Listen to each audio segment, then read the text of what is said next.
current state of Israel and the Benjamin Netanyahu administration. What's going on today? Yona's a senior military and intelligence analyst for the Jerusalem Post. And he's also a book review editor. He's a frequent guest on CNN, BBC, and other news programs. And he's written extensively about the Israeli military, Mossad, and Shin Bet. Actually, has a third book out. You guys can't hear me? Is it better? Yes. All right. We're going to have to really stick into these microphones today. So he actually has a third book out. We're going to do a little pass around. If you guys are interested in the book, we're going to do a little sign up and just we'll pass it around. So he was actually a native of Baltimore, Maryland. He graduated from Columbia University, Boston University Law School. He's married with 3 children. But just for the context today, we know that Israel, which returned Prime Minister Benjamin Netanyahu to power in December, was paralyzed by protests and strikes in March after the government revealed plans to overhaul the country's judiciary. The proposed changes aim to curb the judicial review of legislation and give government more control of the selection process. And this is becoming a polarizing subject across every synagogue and Jewish communal organizations in America. And as such, I'm sure you'll find Joe's insights on this issue to be both informative and thought-provoking, and I really hope that it leads to a productive conversation today. So please, welcome me and joining Yona to our temple. Thank you.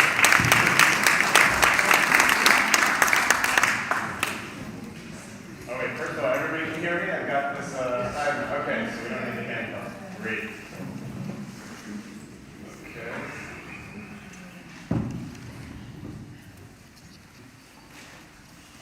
And just about the book, it's coming out, Simon & Schuster in September, but you can also listen first and decide at the end if you want to sign up on the list.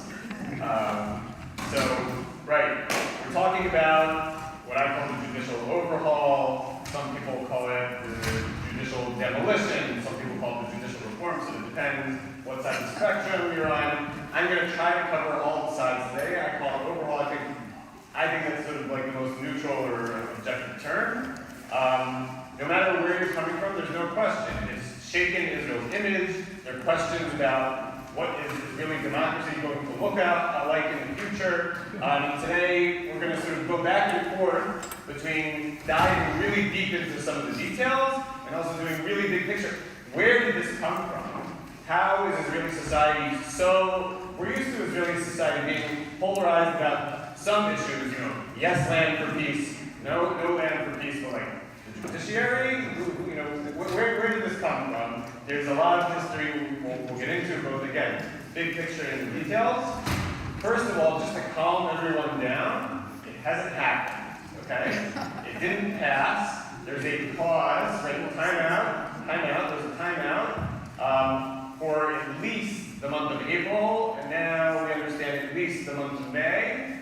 And if you see what's going on in Israel right now with I think I'm talking for about 45 minutes, and then we'll do Q&A. So people feel free to ask me, again, about national security, diplomacy, U.S.-Israel relations, cyber warfare, all kinds of other things. But if you see the security things that are going on right now, like the security has hoisted itself back into the headlines, and as long as the security is hot, I can tell you that this judicial overhaul thing is not going to happen at the exact same time that rockets are being fired or people are being blown up. So right now it's on pause.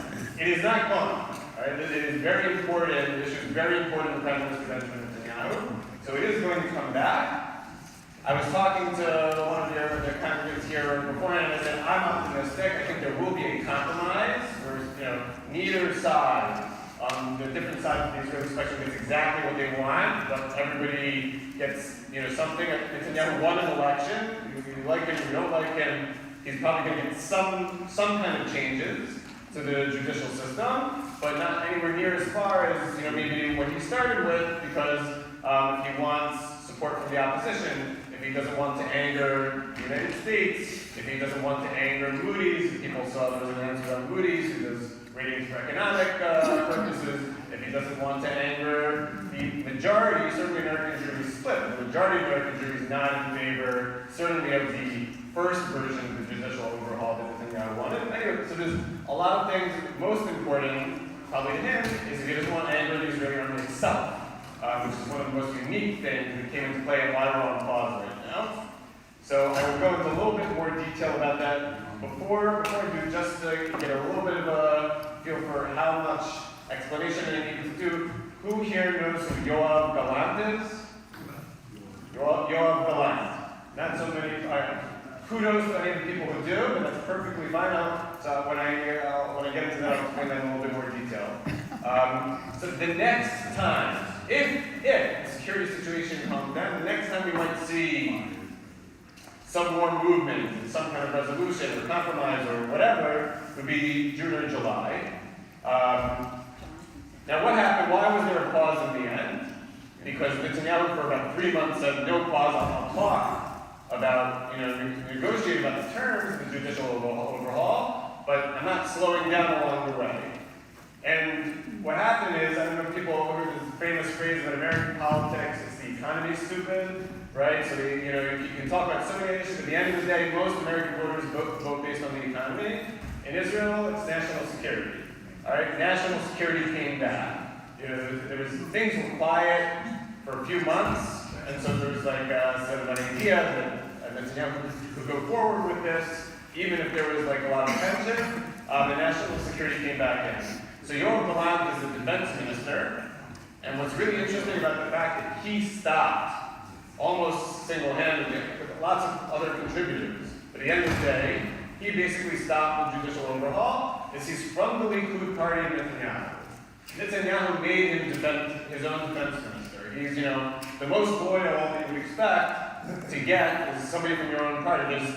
People know about Israeli politics. Netanyahu is a very unwieldy coalition of all kinds of parties that are very, very different. The Likud party is basically, either not land for peace or land for peace on a sort of limited basis with very sort of strict limits. Maybe land for peace in the West Bank, but not in Jerusalem. But they've got all these other parties in the coalition that are, completely different. There's the ultra-Orthodox, there's the Sephardic ultra-Orthodox, there's the religious Zionists who are against the Palestinian state in any circumstance. So if he picked a defense minister, he's supposed to do exactly whatever he wants. That's Yoav Galant. And Yoav Galant stopped it. He made a speech only a few weeks ago where he said, Prime Minister Netanyahu, you need to stop the overhaul and restart negotiations with the opposition without the overhaul going forward, because otherwise the military is going to break into pieces. Now, where did this come from? So the first break was, there was a report, this is maybe going back about 2 months, that 37 out of 40 Israeli Air Force combat pilots in a particular unit were threatening that if the overhaul went through as is, they would stop showing up for the reserve duty. Now, I'm talking about combat pilots, not just, there's a lot of people in the Air Force who make the plane function, the maintenance, and the people who, guide you in. These are the people who are not replaceable at all. They're the people who, when you see a report in the newspaper that something happened to blow up in Syria, or Lebanon, or if there's a conflict with Hamas in Gaza, these are the people who are doing it. They're basically the most important piece of the Israeli military that's fighting almost all the time. A lot of the time it's not reported in the headlines. These are people you cannot replace. You can't just train somebody new to do what they've been, a lot of them have been in the Air Force for 10 years, 20 years. They have experience that can't be replaced. And basically, what do they care about the judiciary? And they said, look, there's 2 issues. Number one, we're worried about the democracy. And number 2, has anybody here heard of Itamar Ben-Gvir? More people have heard of him. Okay. So he does not have a very good reputation in the United States, because he doesn't have a very good reputation in Israel, other than the 10% of the country who are crazy about him. But other than that 10%, he doesn't have a great reputation in Israel either. And he's very, very far on the extreme end of Israeli politics. And he, at some point, he doesn't have the power to do this, but at some point he said he's going to pass a law that if an Israeli soldier shoots a Palestinian, and it's in the middle of an operation, no matter how it happens, they'll have immunity. Now, personally, I think that would never happen. I don't think Netanyahu would go for it. I don't think almost any of the other political parties, even on the right, we go for it. Other than Itamar Ben-Gvir's party, and again, he's about 10%. But he is in charge of the police right now. He's in charge of some other, I think, the prison system. He's not nobody. He's a senior minister of the government, and so people took this seriously. People said, look, I don't want to be firing if I think that the orders might be illegal. And if you get rid of the independence of the judiciary, if we don't trust you, and the judiciary can't strike down a law that's illegal, we could be, in a situation where suddenly we're fighting for something that, might order us to shoot when we think it's illegal. One of the reasons why we don't need to ever question our orders is we know that the Israeli army is very, very committed to morality and ethics, all right? I'm not saying the Israeli army hasn't made mistakes. The US Army has made mistakes, the British Army has made, everybody makes mistakes, but the Israeli army, I can tell you, speaking to the other militaries, people learn from how when Israel fights and it drops flyers in certain areas, leave. It calls people on the phone in the apartments, leave. If they still don't get out, they have something called a roof knocking missile that doesn't explode, it basically makes a loud noise on the roof. It's like, you didn't get the hit from the flyer to leave, you didn't get the hit from the phone call to leave, now you're going to leave. And people, other militaries have copied that. That's how well thought of, at least in Western military, people who don't like Israel, who will always say that Israel is immoral. But up until now, Israel has tried very, very hard.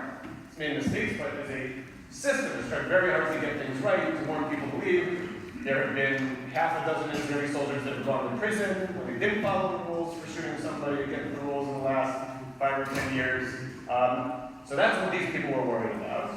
And that got people's attention. And then, has anybody heard of Unit 8200? Okay, Unit 8200 is basically the Israeli NSA. The people who listen to your phone calls, look at your emails. I mean, they're not doing it now, right? But that's basically the Israeli NSA. Very highly trained people. I don't know how many people here know into computer programming, but these are like the best of the best. You can't just replace them easily either. And a whole bunch of them said, if this goes through, we're going to stop doing our service. Now, I should have explained something a minute earlier. There's two kinds of main service in the Israeli military. There's people who are sort of like full-time, and anybody who's over the age of 18 is supposed to serve in the Israeli military, women for 2 years, men for 3 years. And that's mandatory. You don't have a choice. If you don't show up, you can throw you in prison. But once you've done your service, there's something called Milui, right? That's reserve duty, and that's basically volunteer. There was some point 30, 40, 50 years ago where the idea was anybody who served in a combat unit had to do reserve duty for X number of years. But basically it's dropped off to the point that I think 1.5% of people who do combat duty continue in the reserve duty. So you can't really make somebody do reserve duty today considering it's 1.5% are volunteering to do it and the other 98% aren't doing it anyway. If somebody wants to quit their reserve duty, they're going to quit. There's nothing you can do about it. So that's what we're talking about, is people who are very experienced. Some of them could be captains, majors, colonels, high-ranking officials who've been serving in the Army on a reserve duty basis for, again, 10, 20, 30 years. Then, some of the Special Forces commanders got in and said, we're also not going to keep serving if we do. So then, when you hear about some sort of hit that isn't an airstrike in Syria or Lebanon or Gaza, it's usually the commanders. The majority of the Israeli army doesn't actually face regular combat. They're usually sort of guarding positions in case, sort of more in a defensive posture. The commanders of the people can be said that Shlosh like the Navy SEALs, but they also fight on land for some reason. And there's the Sayeret Matkal, and there's Maglan. There's a couple of special forces units, and a bunch of them were saying, we're also not going to continue to serve. All right? That's what Yoav Gallant, the defense minister, was worried about. He had gotten, people have been telling him for a few weeks that the army would break apart, and he was saying, no, the army's going to stay together. And finally, when he got to the point where he's like, I can't hold it together, he knew. If he's saying, telling the prime minister something he doesn't want to hear publicly, that he could get in trouble. In fact, Netanyahu fired him. He fired him within about 24 hours, except he only fired him verbally, and under Israeli law, you have to send a formal letter for the firing to go into effect. He never sent the formal letter, And for about a week and a half, he sort of let him dangle about whether he was going to stay on or not. And finally, about a week and a half later, he said, "You're still fired, but we're going to pause the firing because of the security situation for a while." That upset a lot of people, and finally said, "Okay, you get to stay on." Now, by the way, he probably will still fire him in the end, but not until the security, it could be 3 months, 6 months, a year, once the security situation calms down. And when he fired him the first time, that's when people freaked out in a much larger, across the board in Israeli society, and again within the security forces, and that's when Netanyahu said, "Okay, I'm going to pause." So that's how the pause happened. Now, I haven't told you what is the judicial overhaul. What are the things that he wants to do? So, the background is, number one, Israel doesn't have a constitution. And we got from 1948 to the mid-1990s, and suddenly the Israeli government said, all right, we don't have a constitution. Why? Two main reasons. One, there's all kinds of security things that we sometimes need to do on an emergency basis because we're always in a national security crisis. And if we pass a constitution, it has to have certain things that we really can't ever break. And we're not ready for that until the security situation comes up. The other thing is the ultra-Orthodox. Right? The ultra-Orthodox don't want there to be a constitution. They aren't particularly thrilled that there's even a democratic secular court system in the first place. And so there's like a status quo of like the courts know that they can get involved in this part of ultra-Orthodox life, but not that part of ultra-Orthodox life. And if there was a constitution, they're worried. Ultra-Orthodox are worried that it would get even deeper into their lives, and they want, basically they have, certain cities, Bnei Brak, Modi'in, certain cities are like they run the way they want to run it, and they understand when they leave those cities, they have to interact with the populace and follow certain laws. But within, they want to run things their way. So that's the main reason why there isn't a constitution. 1990, they start passing something called the Basic Laws. All right, and the Basic Laws are sort of the beginnings of the Constitution. So they have the Basic Law of Human Dignity, and that puts into a bunch of things that would be in like the Bill of Rights in the United States. There's a Basic Law having to do with economic rights, and securing certain rights of employment without discrimination. And they passed a series of Basic Laws, and that's sort of a way to get targeted, sort of more concrete, permanently protected rights without doing a constitution that will really upset certain sectors. Sort of like, so we have, let's say 30% of the Constitution is better than 0. Okay, that was the theory. And the Israeli Supreme Court used those laws, which were passed by the Knesset, to expand significantly and sort of basically try to make a sort of judicial Israeli constitution. That happens in the United States also, right? Sometimes if the legislature doesn't address an issue, so that the judiciary can come in and say, okay, something's before us, somebody needs to decide what to do. The legislature couldn't get their act together to decide. The executive didn't want to decide either. So this is what we think, was going to happen. They can't do that if there's already law in the books, but if there's no law in the books. And that happened basically for 30 years.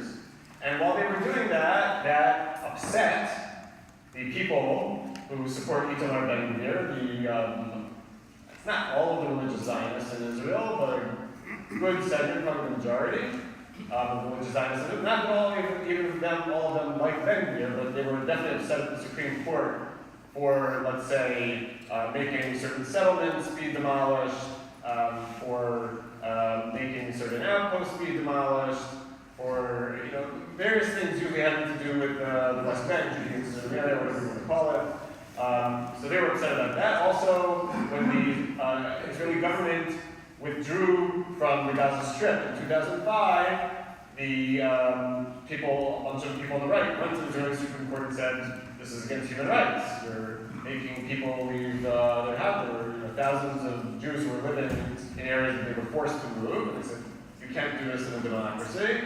You can't make people move. And the Israeli Supreme Court did not intervene. They said, look, the Knesset allows the government, laws allows the government to make these kinds of decisions. And so a lot of people have been holding that against the court for about 18 years and said, well, when it's something that the left wing in Israel cares about, the Israeli Supreme Court intervenes, but when it's something that the right wing in Israel cares about, the Israeli Supreme Court doesn't intervene, so what's the point? So that's one group.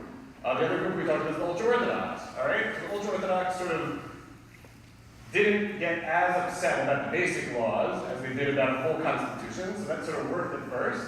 But then, over the 30 years, the Israeli Supreme Court on some of the religion and state issues started getting more involved, and they started making rulings about conversion, and they started making rulings about using, the mikvah as ritual baths, and they started making rulings about whether, chametz, bread that's not matzah, could be brought into certain public institutions like hospitals by people who aren't following those rules.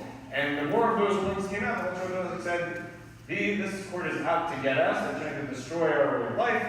Anyway, so those are two groups that for at least 10 years, maybe 20 years, maybe even since the beginning, were very angry about the basic laws and the judicial revolution, which most people give credit if you're a fan, or not credit if you're not a fan, to Aharon Barak, who was the Chief Justice who made a lot of this happen. The truth is, I was a lawyer for 8 years before I was a journalist, and if you look at the judicial history, the Chief Justice before him, Mayor Shamgar, was actually quite activist also, but when he wrote rulings that were activists, he did it in a very modest way, very short, and he sort of wrote rulings as if nothing was happening.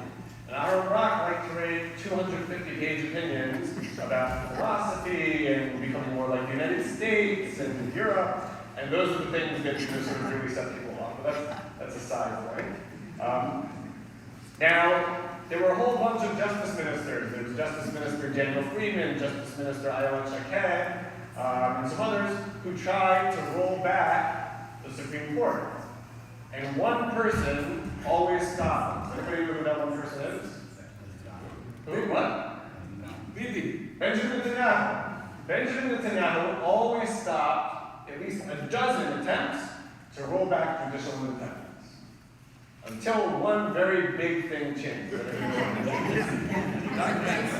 Indictments. That's right.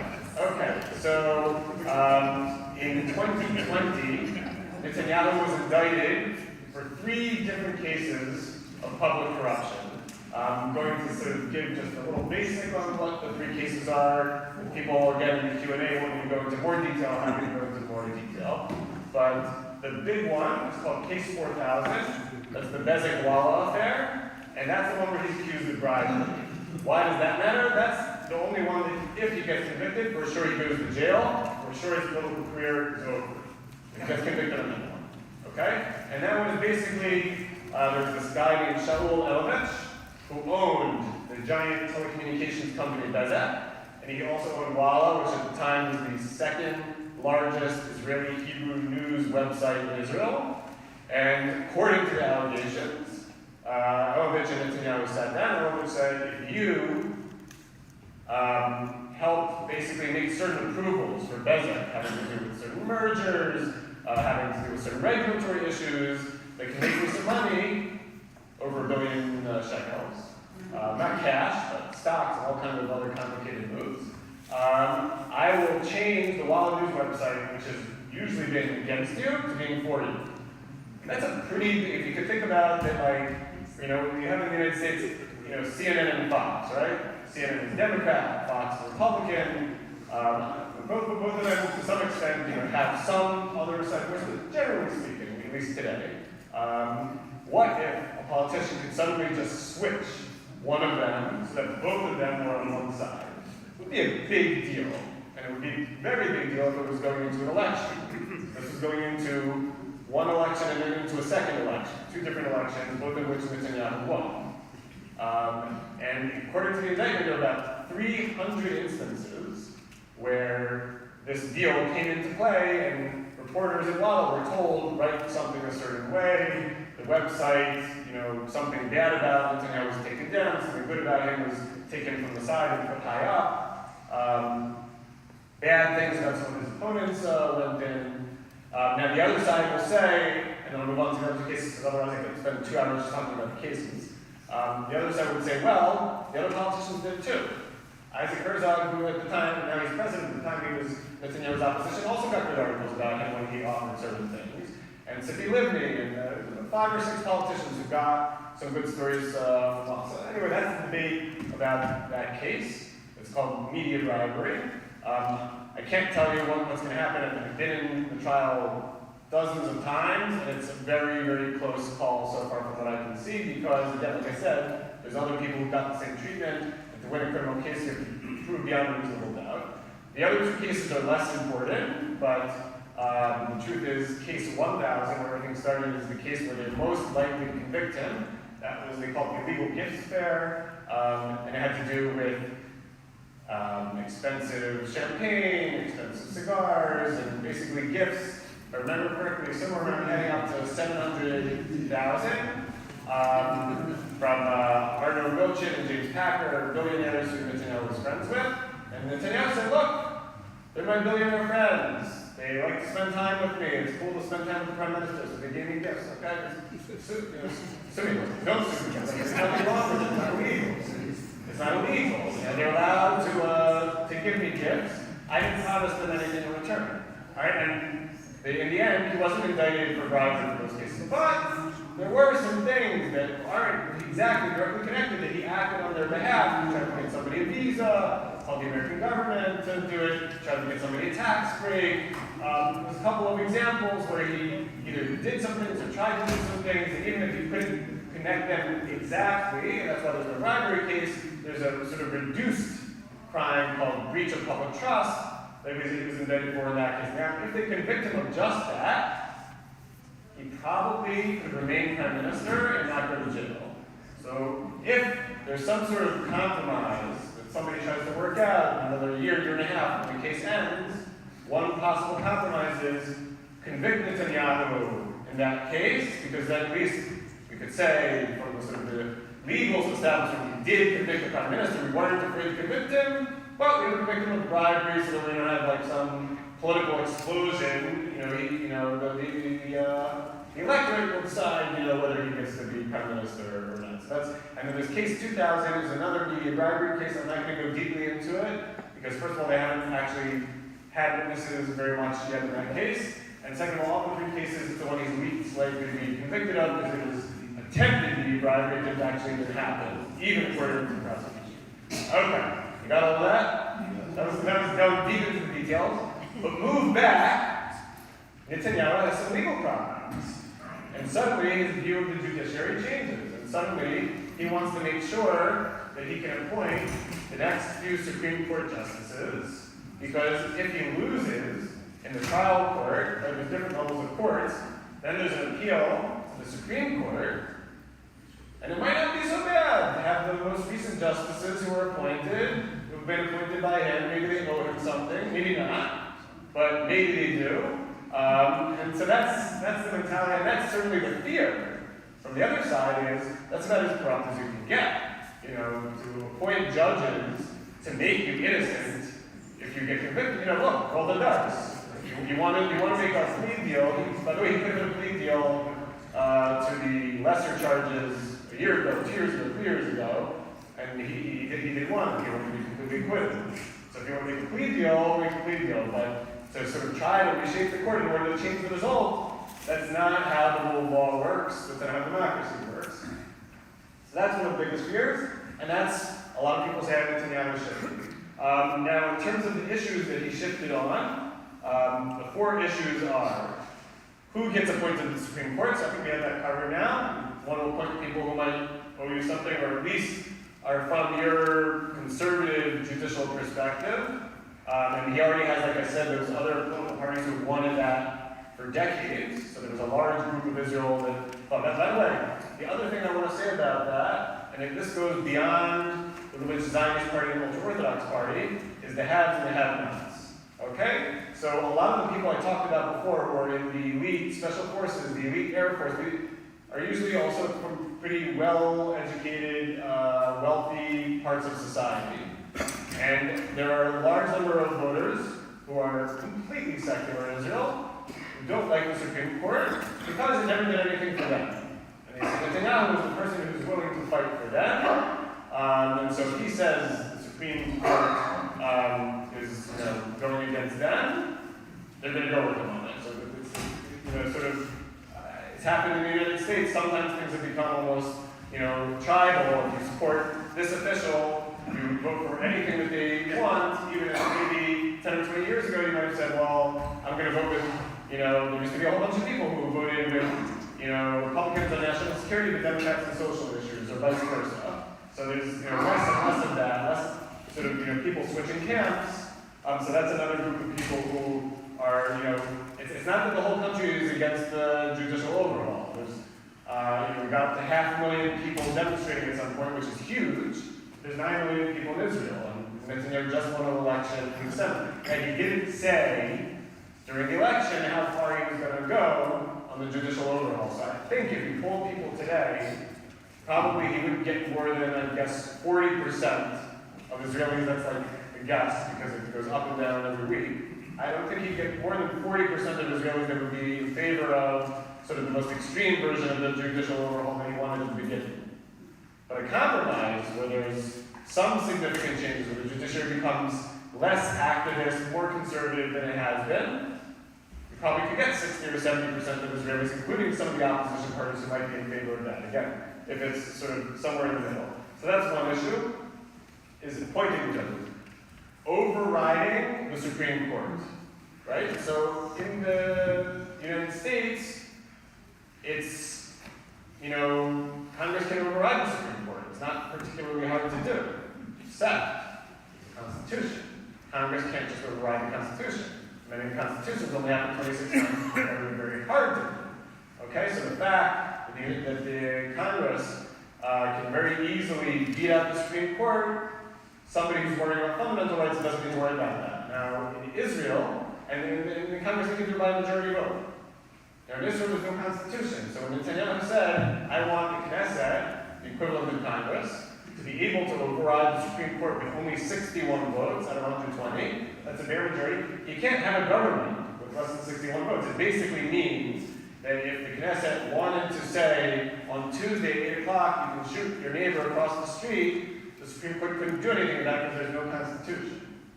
Okay? So that's sort of like no one's going to cast a law like that. That's the kind of thing that people were worried about. If there's no breaks, if the Knesset with only 61 votes, no input from the opposition can pass any law they want, that's, what was scaring people. I'll give you an example that did scare people. It only went on for maybe 6 hours, but there was a point where one ultra-Orthodox member of the Knesset proposed a law that would have forced women to be following certain modesty standards if they went to visit the Western Wall. Now, look, a lot of people when they visit the Western Wall, or Christians when they visit the Vatican, or Muslims when they're visiting the Temple Mount, voluntarily might cover up a little bit more or less of it, but people choose. You can choose. If you don't want to cover up, you can go. It's an open public space. It's a democracy. You can't tell people what to wear. And there was a huge, huge brouhaha, and within like 6 hours they withdrew it because they realized the whole country could turn, if you really, really want to piss off the entire Israeli electorate, tell them that they have to dress modestly. United almost everybody, right, left, and so they got rid of that within a month. That's the kind of thing that people were worried about could happen if, you could pass something by 61 votes. Now, the judiciary, a bunch of Israeli Supreme Court justices and attorney generals have said that if there was the override of the Supreme Court was 70 votes, some of you can say 65 votes, some might say 75 votes, I'd say certainly 70, they'd go with it. Because they understand, okay, at the end of the day, the legislature is more directly elected, is more sort of representative of the people in this particular moment, and they would go with that because 70 means, presumably, there's at least one opposition party that's supporting it. If you have at least one opposition party, okay, so then there's less of a sort of worry about tyranny of the majority. So the problem really was the 61, that basically a bare majority is automatic for any government. That was an issue. Now I think if there's a compromise, and I said that I do think there will be a compromise. What they were talking about is, I mentioned earlier somebody named Daniel Friedman, who politically, on let's say land for peace kinds of things, is center, certainly not right, maybe even center left, but on these judicial issues is very, very conservative, very anti-judicial activism. And he proposed all kinds of but he doesn't care about Netanyahu's legal problems. He's not trying to help Netanyahu. So what he said is, certain variations where, okay, 61, if we pass certain constitutional rules. You know, so basically having is really an actual Israeli Bill of Rights. Because the basic laws, right now, even though they're considered quasi-constitutional, can still be changed with only 61 votes. They're called basic laws, that makes them special, but they're actually not that hard to change. So you actually make, you know, a real, either constitution or limited constitution where you would need 80, 90 votes to change certain fundamental rights. So he said, okay, 161. Me, Daniel Friedman, and I also want to reduce the judiciary's power. I think they intervene too often. But let's not make them the only break. Let's do a constitution at the same time. And the party of Benny Gantz, the National Unity Party, I think he's changed his name a few times. I think that's the latest name. He's a centrist. He would probably go for that in a heartbeat. And that would be, you know, they would get their majority in opposition, you know, involved. Some of the opposition still wouldn't go for that. Certainly the Labour Party wouldn't. Certainly the Israeli Arab parties wouldn't. It's a question whether the party of the year, Lapid, Yesh Atid, they're also centrist, whether they go for it or not. They're not all that liberal about some of these issues, but he might not go for it because Lapid was most recently prime minister, and he wants Netanyahu's government to fail so that he can be prime minister again. So, Gantz is someone who's worked with Netanyahu before. Lapid did, but basically will never again. So you can see the opposition splintering in that kind of case. That's the kind of compromise. Another compromise that was talked about is 61 votes, but the new thing, the new law that you would want to put in place, that's overriding the Supreme Court view, only goes into effect after another election. So, you know, if you won an election, passed a new law 3 times over on the Supreme Court, and then after that you were able to win another election, and people weren't upset with you about that law, then it would go into effect. And then also, that's like a, you know, whichever side of the spectrum you're on, that's less of a power grab, right? Because the people got to weigh in again after you passed the law. And if it was a really terrible law that everybody hated, you wouldn't get elected. The other issue is the Attorney General. So this is another issue that the Benny Gantz party would probably agree to. They want to split the Attorney General up into somebody who's a chief prosecutor and somebody who's a chief legal advisor. And again, they have, in the United States, the Attorney General has both powers. Basically the theory is that when Netanyahu was indicted, suddenly you had the guy who was trying to send Avichai Mendelblit, the Attorney General, send Netanyahu to prison, also had to sit with him every day to give him legal advice. And how does that work? You know, it creates terrible conflicts of interest, harms the relations. So the idea, in some ways, might be reasonable. The people who say keep the Attorney General the way it is, they say that the earlier iterations of Israeli politics, there were some situations like that, and the Attorney General was too weak, they got pushed around, and sometimes the politicians were too involved in picking the Attorney General, which brings me to Aryeh Deri.